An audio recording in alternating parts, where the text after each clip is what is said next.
What is going down, DeathLoop fans? Today we're going to be looking at what has changed in this brand new update for PlayStation 5 and PC.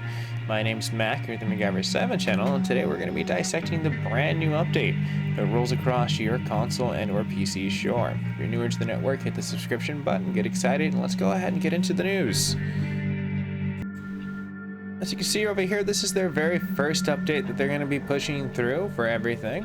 Now let's go ahead and go into what has been the physical changes as we pull up the first major update that's now available. Approximately 5 gigs, about 11 gigabytes on your PC. It improves several aspects of the game and the experience. So you can see cameras and the smoother and NPC behaviors. It also resolves several issues that could have caused the game to crash. For PlayStation 5, they've added a calibration for the HDR screen, which was needed. I did have an issue with that, so I'm really happy to see that they had that option on top there. And on-screen poor connection indicator on PC for as far as where they added the NVIDIA DLSS support for the Sony DualSense controller audio, on top of the setting for the fog quality, and an on-screen poor connection indicator yet again. They doubled down apparently. Below the highlights will come down to today's thriller inside what we can physically come into. Now you can look for the official trailer, but we're not going to go for that. Most people know what this game is, but what we're looking for is the news, what has changed. So like what they mentioned, PlayStation 5 has an HDR UI calibrator in its options. The improved performance and stability when ray tracing is turned on, which is nice, on top of the NPC pathing and reactions to the player. Added an indicator to the poor connection on top of that for the upper right screen, where you can see the speedometer with the points.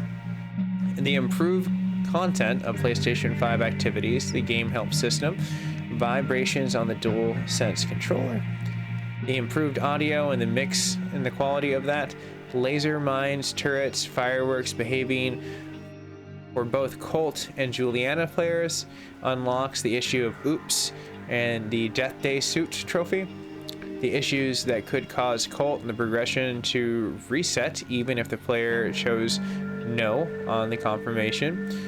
Crash issues where players would unlock the fleet and havoc while playing as Juliana. On top of that, for as far as Dorsey and the reaction, you can see making it easier to identify among his party guests.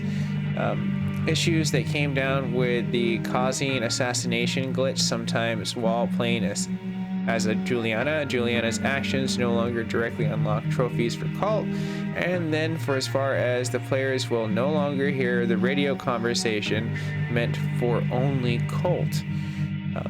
You can also see that the fixed issue with lean inconsistencies in the inputs with no longer being ignored sporadically.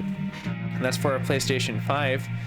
Now looking for our PlayStation No More in our PC, you can see the issues came down for the drop-off in frames for as far as camera movement, DLSS support. You also have the additional support where you can plug in your Sony controller if you'd like to play it that way. The added portion of the indicator of poor connection. You have the performance for as far as the stability, especially with ray tracing, NPC patching for the reaction to the players. Past the NPCs, we can see that we have an improved audio mix quality, laser mine and turrets working better for Colt and Juliana. The mouse wheel, now utilizing that for as far as switching between the weapons, now properly will work and not cause a weapon to be dropped. For as far as the unlock and the issues on Oops on the Death Suit achievements, also works on both issues that were Colt and to be reset on the no confirmation yet again. Issues with crashes for Havoc, also the same thing with Dorsey. Issues with the assassination of Juliana. Juliana continues with the achievement unlocks, as well as the radio conversation, and a lot of duplicate things that they could have very easily put in a shared and then put the specific ones in PlayStation 5 and then PC. So this patch wasn't that bad. It seems like they brought a lot of well-rounded situations. Leave a comment down below if you're still being afflicted by any issues that are still out there in DeathLoop, and hopefully the next patch note that we get, number 2, will be a little bit more cleaner than this, because this was kind of, in my opinion, subpar for a patch note. I feel like they could have did a little bit better. They were really redundant in a few things through repeating it in PC and PlayStation 5, which could have been in a group universal one, and then has specific issues for every single console and or system that's out there. Personally myself, that's easier to digest, but you can always hit the subscription button to find out what happens next.